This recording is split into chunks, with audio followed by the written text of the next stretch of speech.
these videos, we're aiming to create an online library where if you don't manage to come to Full Circle or any of our events that we think are worth putting up, you can come in your own time and look at this video and learn about the topic.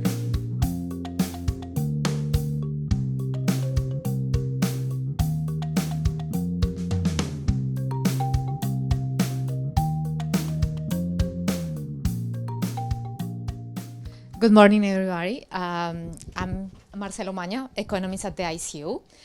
I would like to present today the main topic that we have been talking about for the last maybe 6 months or 1 year, which is so what's the topic? The topic is that since November 2016, what is happening with the global coffee market in the world is that we have experienced this downward trend in prices. And by May 2019, that means 2 weeks ago, what we have is a drop of 33% in the price of coffee compared to the 10-year average. So, as you know, the ICO is the Intergovernmental Organization for Coffee. Our members are countries, coffee-producing countries, and coffee-consuming countries. So as you can imagine, coffee producers are not very happy with this trend, and they ask us to talk about this and to analyze the situation and to open a dialogue about it. So what happens in the world is that coffee is produced in what the World Bank classifies as low and lower middle income countries. So with low GDP and some metrics, social metrics that are not very favorable. So this is a really pressing problem for our members. There are around 12 million coffee farms in the world, and they have been affected by this situation. Coffee is essential for economic development. It generates rural employment, contributes to GDP, and to export earnings. For example, in this graph, we are showing the share of coffee export in total exports. And what we can see is, for example, Honduras and Ethiopia, they are between the 10 main exporters or producers of coffee, and their exports represent 29, almost 30% of the total exports of the country. This is really, really pressing for them, for example. But there are other many important countries like Colombia, number 3 in the world, 7%, Uganda, 20%, number 8. So this is something that is affecting a lot of people because price means lower incomes, and at the same time, costs of inputs have increased during that period. So this graph, for example, shows an index of fertilizer price of fertilizers and coffee price. And we have a 33% drop in prices, while the price of fertilizers have increased 20%. So this is an increasing gap. Our producers are not covering their costs, and this is causing a very important social and economic impact. So what's the impact then?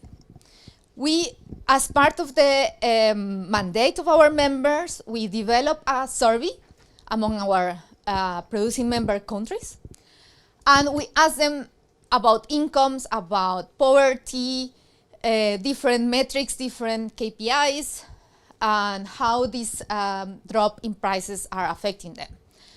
And this, for example, is the annual income of coffee farmers in 2018, the change in the annual income of coffee farmers in 2017 and 2018.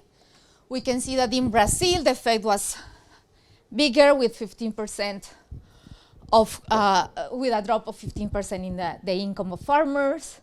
But the main effect was in 2018 with an average drop of 13% in the income of farmers among the countries that answered the survey. The survey was answered by 13 producing countries, which represent around 60% of the total exports in the world. So it's not just income, there is an increase in poverty. This is the proportion of farmers living with less than $1.9 a day. And Nicaragua, for example, reported that 50%, there is an increase of 50% of farmers living with less than $1.9 dollars per day. In Uganda, 7%, but then there is the branch is between 7 and 50.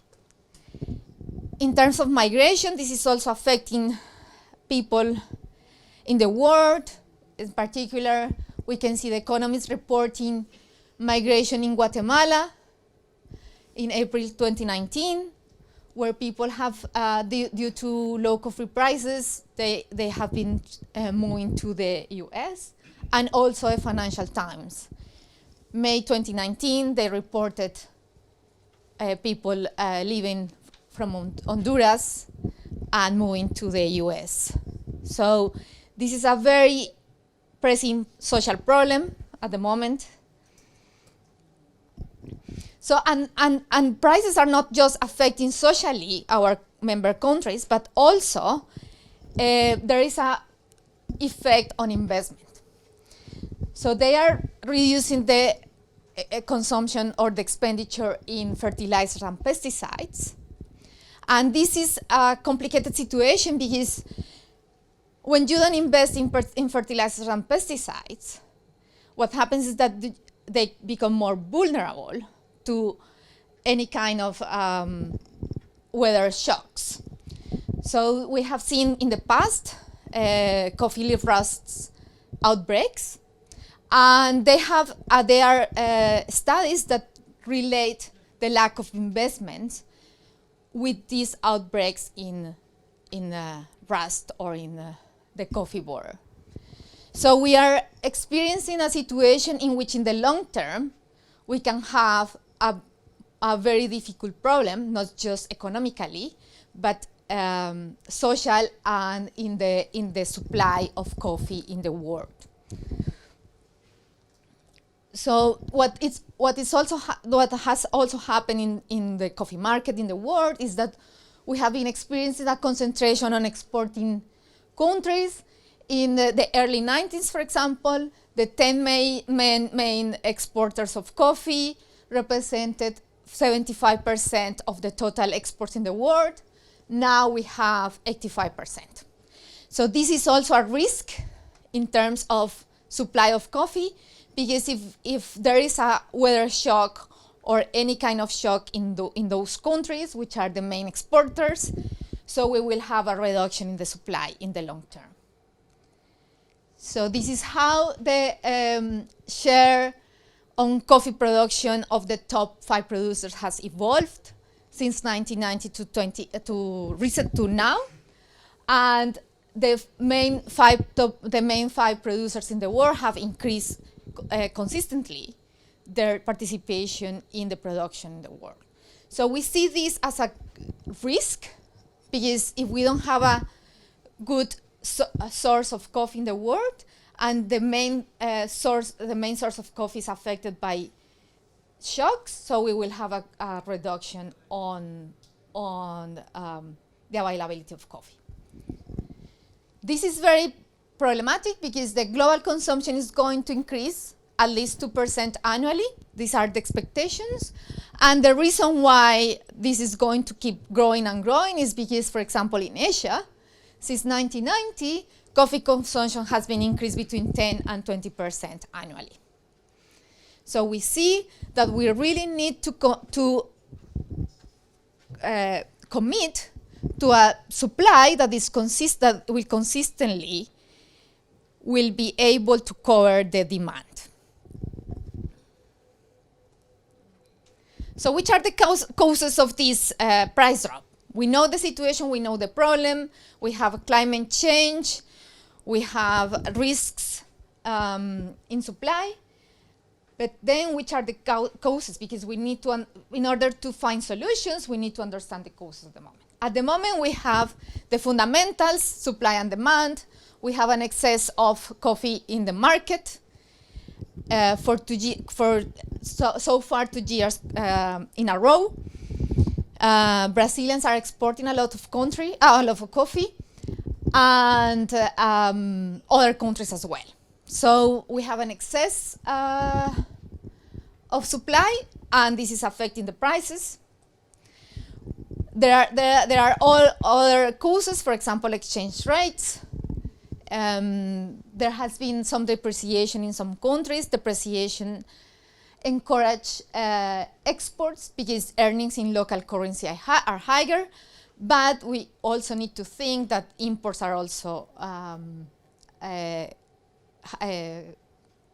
higher, more pricely, so costs can increase because of exchange rates. Our members are also talking about what is called as speculation in the futures markets. So they believe that speculation can affect price trends, and we have made in the ICO some studies about that. I will talk about a bit later. And also there is a trend on market concentration in the consumption side of the market, in which roasters have been experiencing a process of mergers and acquisitions. It's a process of market concentration in which you have more power compared to suppliers, and this is also something that we will evaluate in the future. So as part of all this situation, the International Coffee Council meets twice per year. It's the main meeting that we have with our member countries. And in the meeting of September 2018, they adopted a resolution, the resolution 456, about coffee price levels, and they gave the ICO a mandate to understand the situation, to find solutions, and to find strategies to solve the problem. Which is the implementation plan that we have been carrying out so far. So there are many strategies that we have identified, like for example, increased consumption in producing countries. This takes a while, but our main role at the moment is creating a structured dialogue among the main stakeholders of the sector, and also do some research on the situation, on different causes, and an assessment of the situation. So our studies, for example, is the survey that I have talked about already, a study on profitability of coffee growers in Latin America, and research on future markets analysis. We have been trying to identify ways to implement a benchmarking in terms of costs for our producers. This requires an identification of a methodology, which is standards across our countries, our producing countries, and it requires initially to cover a sample of countries in which we can identify the methodology and understand how to measure costs and how to compare them, and a communication plan about the situation and the solutions. So I want to talk first on our studies. We are very interested in make this problem transparent, to convey the message that this is affecting incomes, the living standards of people in the world. And the way we are doing that is initially by researching the topics, the main issues of the problem. The first analysis was the survey on the impact of low coffee prices in exporting countries. The second is future markets, the role of non-commercial traders, speculation. The third one is the profitability of coffee farming in selected Latin American countries. I'm going to talk about these two a bit. And the fourth one is a flagship report on economic sustainability of the coffee value chain. This is the main report that this is a new publication of the ICO. It's going to be launched in September 2019 as part of the International Coffee Council, which will be held in London in September this year, and in which we are going to summarize all of this situation and give solutions, the solutions that we will identify as the most important ones. Okay. So I want to give you some insight about the role of non-commercial traders in the futures market. We took 6 measures of speculation.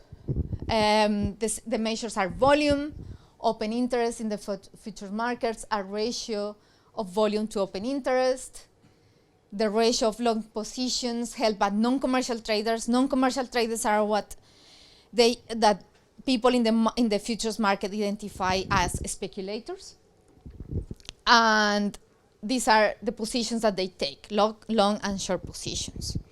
So we identify some data on that, and we analyze the trends in the market. So the first one is volume, which is a measure of liquidity. This is a very important measure because it attracts investors in the futures market. However, it's a weak measure of speculation because volume is the result of trading between commercial and non-commercial traders, and if you don't identify what part is commercial, what part is not commercial, you cannot actually draw conclusions on terms of speculation. So this is a very important measure, but it's difficult to relate it 100% to speculation.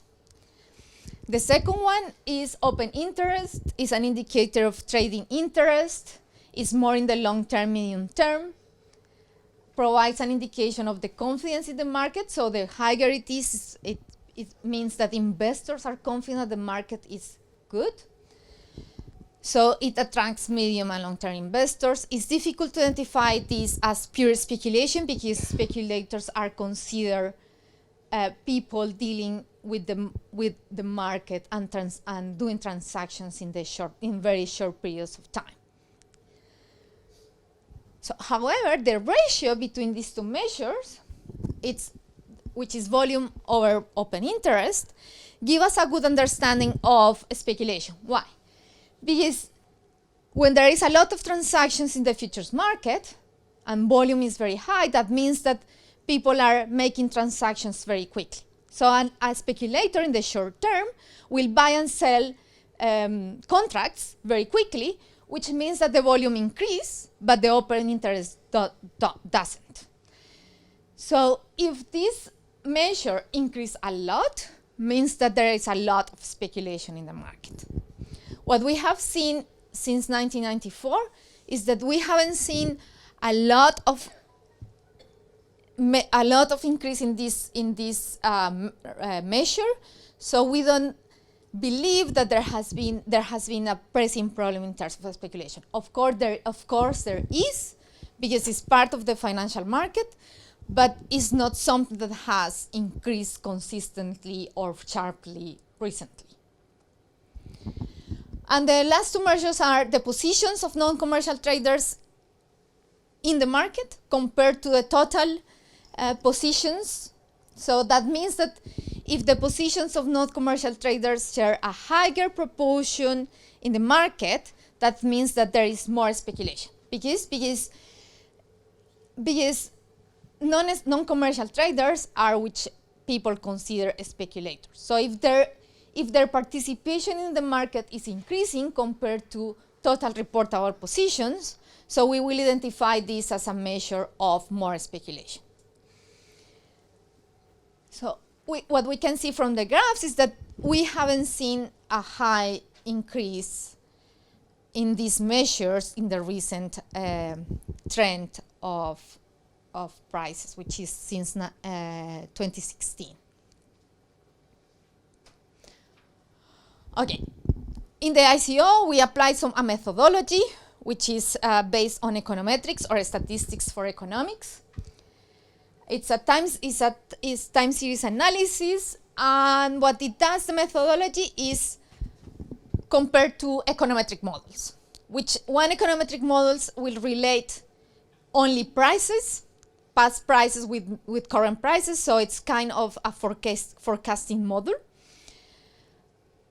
And the second model incorporates the effect of speculation. So if we see a difference between these two models, that means that the speculation is really affecting the prices. However, when we did the the econometric analysis, the statistical tests, what we find is that non-commercial traders, yes, can have some impact in the market, but this is a very short-time impact.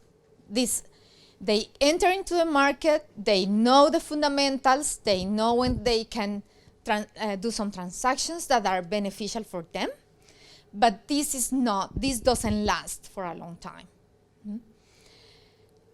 At the moment, we don't find significant evidence that the speculation is affecting the market in the current downturn. We found some evidence for 2011, 2012, 2013, when there was the coffee leaf rust crisis in Latin America, but recently we haven't identified that. And finally, this effect doesn't change the trend in prices. Speculators cannot change the trend on prices. They exacerbate the trend. They can have an influence to make it a bit stronger, but they don't change the trend by themselves. They don't have that power. So it's very important to think about it, because yes, they can influence the market in some way, but they don't have the power to change or to manage the markets as they please. So this is a result that we presented to our members in March 2019 in the International Coffee Council in Nairobi. And they understand, by doing this kind of studies, we can understand better what's the role of stakeholders in the market. And this is one important role of the ICO. Another study that we are doing at the moment, we have the first results, the profitability of coffee farming, in which the University of California, Davis is working with us with some data collected in Colombia, Honduras, and Costa Rica on costs.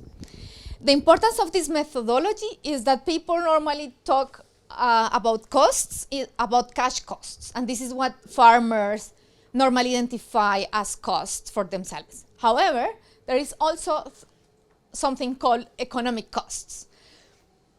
And then what the University of Davis in the US is doing is calculating costs that normally are not considered into the normal accountability of costs, which, for example, are unpaid labor, or some fixed costs that farmers don't identify as proper costs because they are not cash costs that are moving permanently. So the results of this research show that first, there is a significant difference in production costs across countries.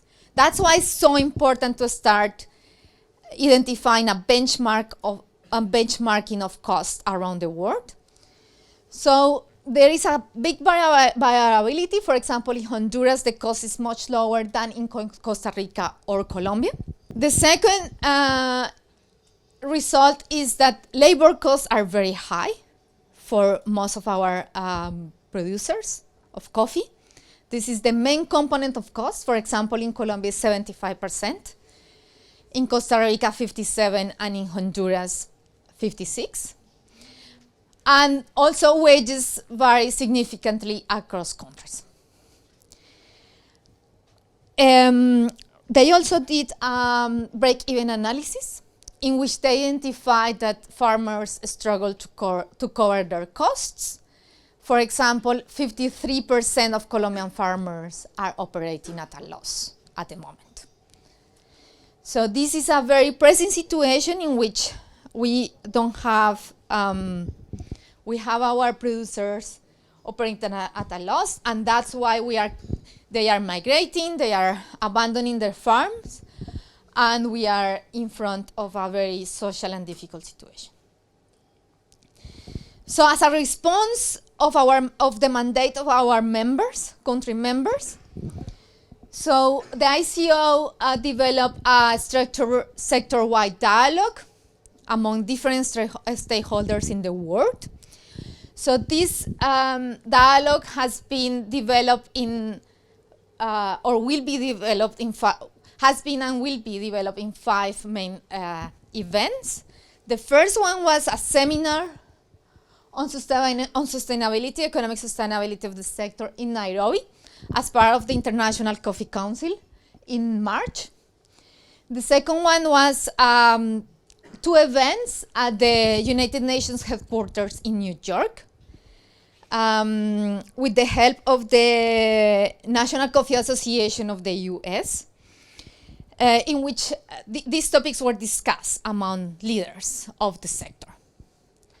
The third one was in Rome, as part of the International Cooperation Expo in Rome.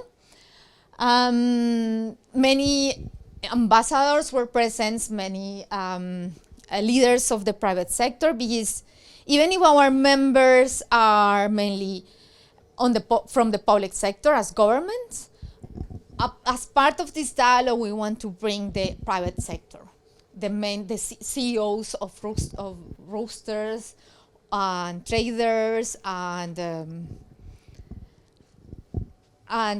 as many as people want to dialogue about this problem. The third one was last week in the European Commissions in Brussels with the European Coffee Federation, and it was a symposium in which also leaders of the sector discussed some problems, the solutions, because the idea of this dialogue is that we will identify actual solutions that can be implemented in the sector, that we can commit to implement in the short and long term. And these solutions will be presented as part of the CEO and Global Leader Forum in London in September, as part of the 125 International Coffee Council. Some outcomes of the discussion has been going. We present some outcomes of these discussions today. So, for example, they have been talking about a premiumization of coffee with higher quality, with product development, with higher value addition at the origin in our producing countries, definitely helping our members to lower costs, to improve farm efficiency and productivity, maybe through technology or through new or through innovation, new technological advances. Sharing risk along the value chain, and also considering the notion of living income in relation to coffee prices, because if we identify what living income means in our producing countries, we can know or have a benchmark of how prices should behave and should be for them to be able to cover costs and make a living.